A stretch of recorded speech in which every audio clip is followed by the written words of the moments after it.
So there I was, minding my own business. So I took on this boat, which was about 110 foot, sailing boat, a yawl, fully single operator designed. So basically, everything on that boat, it was electronic or electrical controlled, 100% operated from the steering point. A single sailor to do every option you could possibly want. A very nice design, very badly designed in terms of the actual application of that to what they ended up with. Unfortunately, finishing of the vessel was done in the most appallingly poor standards you could possibly imagine. I would say you could probably estimate about 40% of all screws and nails were not actually screwed in or driven into place properly, and some of the worst work I've ever seen in my entire life. So not a good start really, but hey, it's not going to stop Nick, is it? These guys have bought this new boat and they wanted to learn how to sail it, and they wanted to sail around the world with it and do everything like their friends do. So what can I do but help them? Sensibly. So it would have been easy, obviously, to have, take a boat like that. I suppose you could take three options. One, just ignore the problems. Not a good idea. Not my. Try to fix everything to yourself and tell yourself that you fixed everything and taken all responsibility. You will not have fixed it. Or find the middle ground, basically, where you make that which you need functional and safe. And so, like all boats, it had strong points and weak points. Strong point is she was strong and she could sail anywhere, and she had a lifting keel and could take very shallow waters. So what I did to help these people essentially is I limited the area they were going to, because they thought they were going to the Arctic, which they most certainly were not doing on their first ever sailing trip.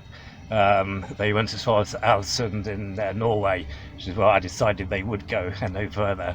The owner and friends and crew, or friends, basically took a really good sail of the northern waters, of the British and Scandinavian waters. We started in Holland and headed first up to west coast of Norway. Met the owner there and took a tour up the Norway coast as far as Alesund. I waited a little bit for some handy weather to come along. Can't go any further north. But hey, look, we could go to the Shetlands and the Orkneys. Oh, that's a great idea. I convinced them to go to the Shetlands and the Orkneys, where they had a lovely time. And now, unfortunately, the wind's blowing the wrong way for weeks now, so they'll never make it to the north now. It's called, yes, using your common sense, looking after your people. So we had a fantastic cruise, Scottish and Scandinavian waters, for the boat's first cruise. An excellent opportunity for the owner and friends to learn the business of sailing their boat and everything that goes with it. So we really, she certainly got around. We went to the Shetlands, the Orkneys, we went to Skye, went to the Hebrides, outer and inner, north east of Scotland, and then across to the southern coast of the Norwegian coast, and southern part of that, right up to Stockholm. Down from there, along the channels on the west coast of the Swedish coast, and ended up in the islands in the southern Baltic area there. 3 months of cruise and excellent journey and learning for the owners. the plot I followed, because I'm very much into giving people what they want, even if they don't know what they want. So I parked and moored every single boat, and then that left the owner and their friends every morning to spend as much time as they ever needed to make their plan, make their arrangements, and carefully and competently leave the dock and head off to sea. If it had been the other way around, of course, they'd have done a lot of crashing. But I used to just stay in bed basically in the morning, listen to them start up, listen to any sounds of panicking. No, it all sounds about right, so I just left them to it. And they learned to be really quite good sailors really quite quickly, well, quicker than they thought they would have done. I still wonder whether they know how I was teaching them. Probably not, eh? But they did learn very well.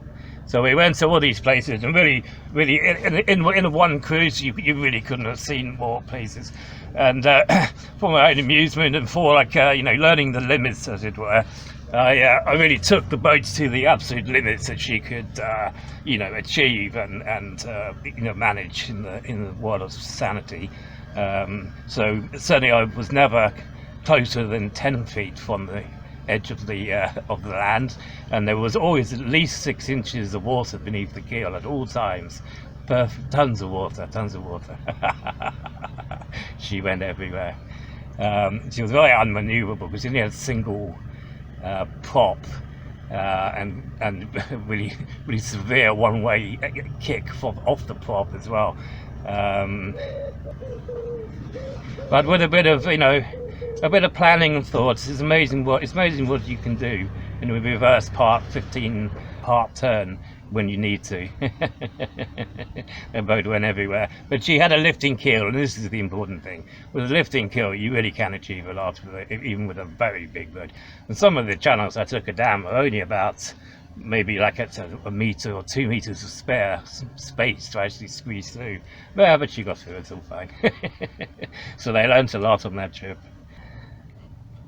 So what we tried to do as much as possible, of course, is park the boat somewhere, that doesn't normally get a visitor in the evening. So the only is really got a great cruise of the northern waters there. I'm sure they enjoyed it, and now I know they're in the Pacific now, and some years later, and I've no doubt that they're all experts. I hope they are. I tried to teach them. So after the long trip on that boat, by the end of it, I kind of felt that that which I had to teach easily, that would be suitable for them to learn from a person like me, was done. So I didn't. I was offered like another year's work on that boat, but it was plain that they needed a different person for a different stage of learning. So that's what they got. I had another plan already. You can't keep Nick steady for that long, it's impossible.